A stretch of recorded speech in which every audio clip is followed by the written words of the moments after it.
The painting is large.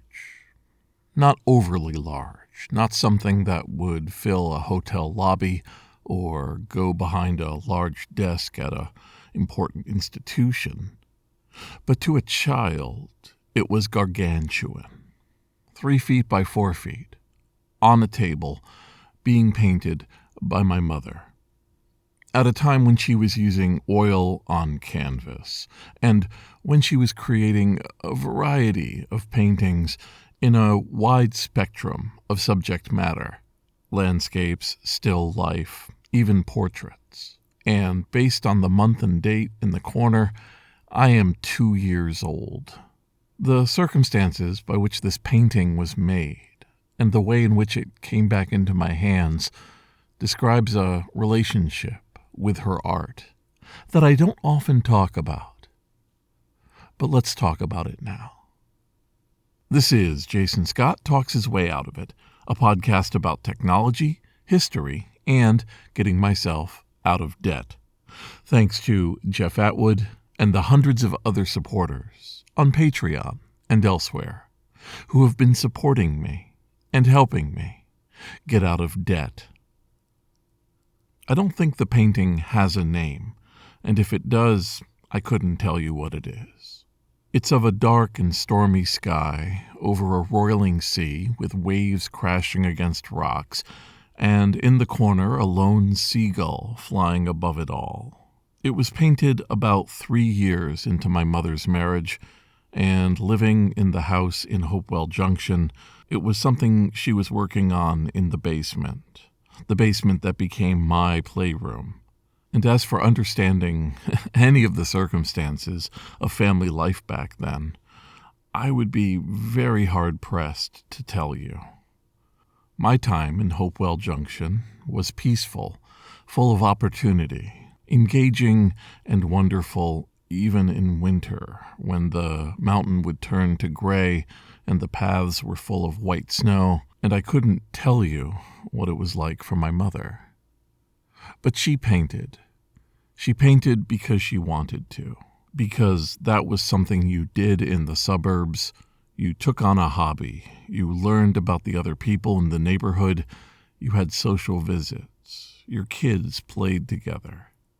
And in that realm, she was using an extremely large brush along with a bunch of oil paint on canvases that were, as I've always felt, beyond reckoning. Standing 6 feet tall now, I can tell you that it is 3 feet by 4 feet, but as a child, it was an island of canvas.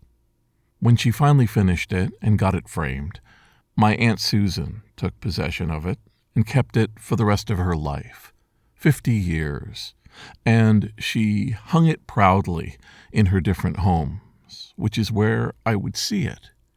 My mother's signature in the bottom right was very close to where I could stand, and I could see this work filling a wall behind a couch or along a hallway, a piece of childhood that would lay dormant for years on end until I saw it again. When my aunt died, I took possession of this painting. It should say something about how incredibly important it was to me and how large it loomed in my mind that I rented an entire moving truck to transport it as best I could, got there, and discovered it would fit in a car. I immediately returned that per-mile moving truck, got my car, and moved it away to storage. When I got my new office with its more extensive space, I hung this painting on the wall, again behind a couch, where I see it almost every working day. At the time that my mother painted this painting, the most important thing to realize is that she didn't have to make it. My father had a good salary, he was able to afford a home and a family, and my mother made the painting as part of her learning different artistic endeavors. Painting reached out to her the most. And when my parents divorced after nearly 10 years of marriage, she was getting alimony and child support, but she felt she could make some sort of income. And the job she chose was painter. Moving from oils to watercolors, which she found much easier to work with, she began to make paintings. By some standards, I would say she moved to churning out paintings. By the peak of when she was making income from paintings, she was able to make multiple a week, to paint small ones, large ones, to be able to get it framed and up on a gallery wall or sold to a person for a few $100 or over $1,000. And she would cobble the income from these paintings into her children or her additional bills, buying groceries or whatever other costs came to bear, by creating painting after painting. What happened during that period, through my teenage years and beyond, was that my mother always had a large glass table with supplies under it, and where she would paint a painting or have one in process, with a desk lamp aimed down on it, and a variety of paintings and jars and various brushes that she would get. And she would paint, and she would paint, and she would paint. She would make these pieces all the time. Sometimes she would have a showing. Sometimes she would simply visit someone's house and talk to them and find out what colors, what subject matter, what different aspects of the painting they wanted. Literally a patronage situation. They could custom order her artwork.